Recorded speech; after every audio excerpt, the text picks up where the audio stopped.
자, 챕터 60 노동조합 대표자의 협약 체결권과 인준투표제에 대해서 살펴보도록 하겠습니다.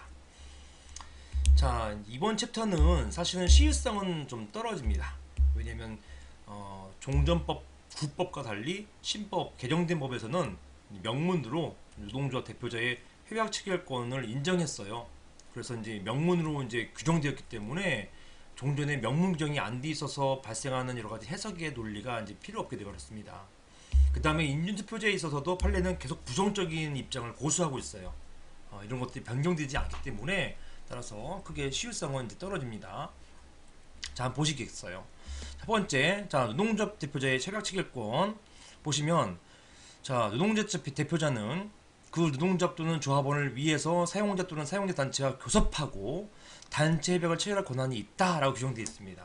문제는요, 구노조법 33조 1항, 여기 이제 지금의 노조법 29조 1항이에요. 여기에는 뭐라고 되어 있냐면 대표자가 교섭할 권한이 있다고만 규정되어 있고, 즉 여기서 끊었습니다. 사용자 단체와 교섭할 권한이 있다고만 끊었고, 이후에 단체 협약 체결 권한이 있다, 이 표현은 없었어요. 그러니까 어떤 내용이 있었냐면 이 노동자 대표자는 교섭할 권한만 있는 것이지 단체 협약을 체결할 권한은 없는 것 아니냐, 이런 어떤 해석에 대한 다툼이 있었습니다. 그래서 어떤 일이 있었냐면 대표자가 나와가지고, 노조 대표자가 나와가지고 열심히 사용자와 단체 교섭을, 협약을 이제 체결하기 위한 단체 교섭을 하다가 단체 교섭에 이제 체결할 상황 돼버리니까 갑자기 일어서가지고 조합에 가서 인준 받아와야 돼요, 인준 투표 거쳐야 됩니다 라고 하고 가버립니다.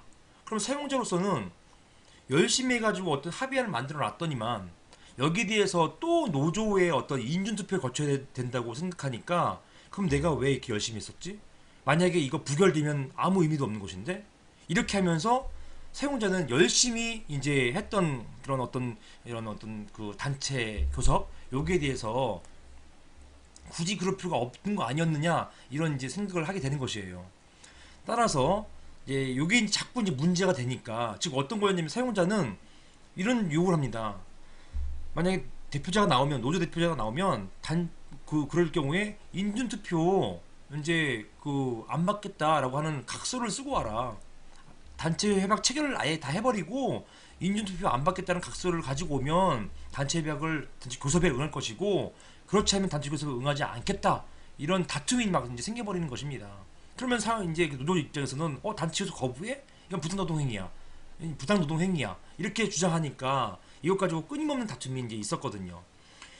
여기에 대해서 판례가 정리를 해줍니다. 자, 판례는요, 그 구노조법에서의 교섭할 권한에는 사실 행위로서의 단체 교섭의 권한 외에도 교섭한 결과에 따라서 단체 협약을 체결할 권한도 포함한다라고 하면서, 나아가서 인준투표제가 노동조합 대표자 등이 가지고 있는 협약 체결권을 전면적 포괄적으로 제한하여서 사실상 권한을 무의미하게 만들고 단체 교섭의 원활한 진행을 방해할 수 있다고 하면서 이런 인준투표는 위법하다고 얘기했고요. 그 다음에 교섭할 권한 안에는 이렇게 단체 협약을 체결할 권한도 포함한다라고 했습니다. 따라서 노조 대표자가 나와서 교섭하고요, 거기서 사인을 했으면요, 무조건 유효한 거예요. 유효하고 나중에 인준 투표를 거쳐서 인준 못 받았다라고 한다 하더라도 이게 유효했던 어떤 단체 교섭, 단체 협약안이 무효로 되지 않는다, 이것을 법원이 확인해 주었던 것입니다. 판례가 이렇게 해석으로서 확인해 주다 보니까 자꾸 이제 이 판례가 옳으니 그르니 말이 많으니까 아예 법제화를 시켜서 법으로 아예 단체 협약을 체결할 권한이 있다라고 이제 명문 규정을 했던 것입니다. 위 판결 이후에 노조법은 개정을 통해서 단체 협약 체결할 권한을 가진다라고 명문화했습니다. 따라서 지금은 여기에 대한 논의는 실익이 없다, 이렇게 보겠습니다. 그 다음 인준투표제를 이유로 한 교섭 거부, 즉 지금이라도 하더라도요, 자, 개정되었다 하더라도 별개로 사용자가 단체 협약 안에 합의했다 하더라도 다시 전체 조합원의 인준투표를 거쳐서 단체 협약을 체결하도록 하는 규약이 있을 경우에, 이런 규약, 이런 경우에 사용자가 단체 교섭 거부할 수 있는지, 이것을 이유로 해가지고 거부할 수 있는지, 이게 이제 문제가 된다는 것입니다.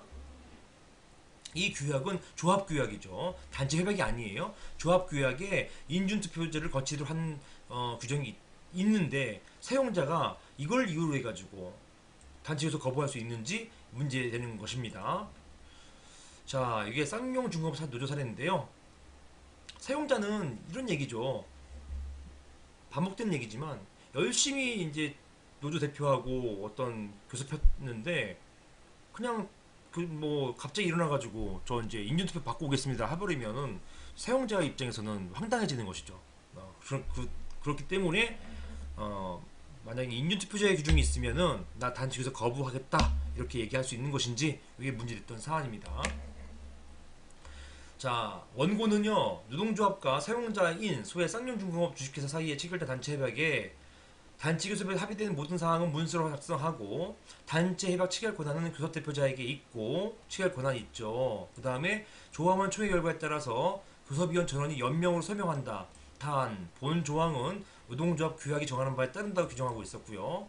자, 피고는 원고에게 노동조합 대표자는 단체 교섭 및 단체 협약 체결권을 가지고 있기 때문에 노동조합의 대표자가 사용자와 단체 교섭을 거쳐서 단체 협약을 체결하는 경우에는 조합원 총회의 의결에도 불구하고 그 효력이 발생하는 것으로서 이 사건 단체 협약을 변경 보완하라고 지시했습니다.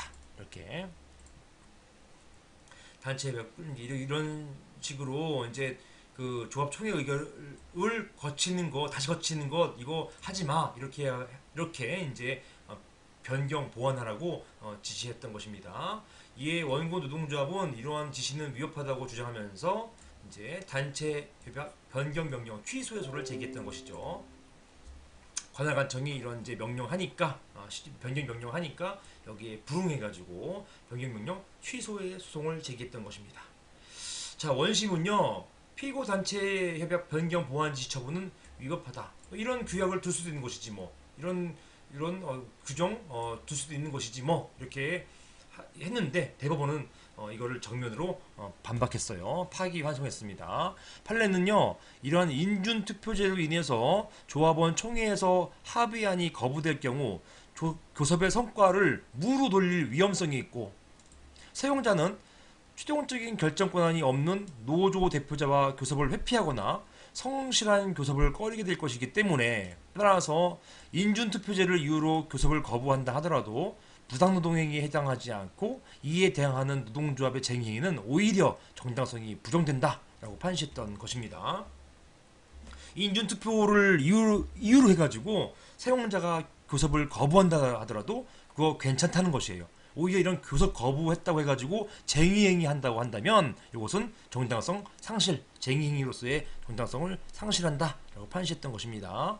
검토 보시면 노동조합 대표자 또는 수임자가 단체 교섭의 결과에 따라서 사용자와 단체 협약의 내용을 합의한 후 다시 협약안 가부에 관해서 조합원 총회의 의결을 거친 후에만 단체 협약 체결할 것이라고 한다면 이것은 쌍방 간의 진지한 타협과 양보를 기대하기 어렵다. 아직 애매하기 때문에 그런 것이에요. 확고하지 않기 때문에. 그와 같은 상황에서 사용자 측의 단체 교섭 회피 또는 해태를 정당한 이유가 없는 것이라고 비난하기도 어렵다. 따라서 결국 사용자는 단체 교섭 거부 가능하다. 이렇게 되는 것입니다. 자, 그렇게 해서 이제 어찌되었든 인준투표제가 있다고 하는 것입니다. 근데 인준투표제를 위반해가지고 그 조합 대표자가 그냥 체결해버렸어요. 사인해버렸습니다. 이런 단체 협약이 무효인지 여부. 자, 이게 문제되는 것입니다.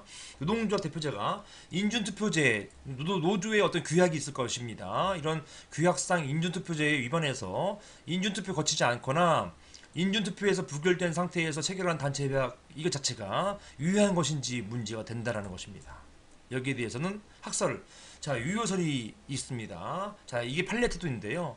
인준투표제는 등기를 하지 않아서 제3자인 사용자에게 대항할 수 없기 때문에 인준투표를 거치지 않는 데 대해서 노동조합 내부적으로 제재 대상이 되는 등 효력은 발생하지만 어떻게요? 이런 것을 어겼기 때문에 노조 대표를 뭐 해임한다든가 이거는 가능하죠. 자, 하지만 내부적으로 해임한 거하고 단체 협약의 효력 발생은 별개다. 결론적으로 단체 협약의 대외적 효력에는 영향을 미치지 않는다. 이것입니다. 자, 제한 무효설은요. 인준투표제에 따른 노동조합 대표자의 협약 체결 권의 제한은 등기하지 않으면 제3자에게 대행할 수는 없지만, 자, 인준투표제를 알고 있는 악의의 제3자는 대항할 수 있다. 뭐 이런 민법 규정을 들어서 하여튼 이런 인준투표제를 알고도 했을 경우에는 이 경우에는 대항할 수 없다. 다만 사용자가 인준투표를 거친 것으로 잘못 알았고 그렇게 믿을 만한 정당한 이유가 있는 경우에는 표현들이 법리에 따라서 유효라는 견해이다. 이런 견해도 있다는 거예요. 여기 제3자가 누구예요? 요거 악의 제3자, 요게 사용자예요. 사용자. 인준투표제라는 것에 대해서 제3자, 사용자에게 대항할 수 없는 것이지만 이런 인준투표제를 알고 있었던 사용자에게는 대항할 수 있다. 이런 견해가 이제 제한무효설이 되겠습니다. 판례는 온전하게 유효설이에요. 자, 인준투표제는 위법한 것이라고 그냥 선언해버립니다. 인준투표제 위법이야. 따라서 규약상 노동조합 대표자와의 협약 체결권 제한은 노동조합 대표자가 노동조합을 대표해서 체결한 단체 협약의 효력에 아무런 영향을 미치지 못한다라고 판시해서 전면적 유효설 입장이 되겠습니다. 검토 보시면 노동조합 대표자가 인준투표제 위반해서 단체 협약 체결하는 것은 노동조합 스스로 통제해야 할 문제이지 대외적으로 즉 사용자의 관계에 있어서 단체 협약 효력에 대해서 영향을 주어서는 안 될 것이다. 따라서 유효설이 타당하겠습니다. 지금도 이것은 확고부동한 판례 태도입니다. 여기까지 나머지 판례 보시고요.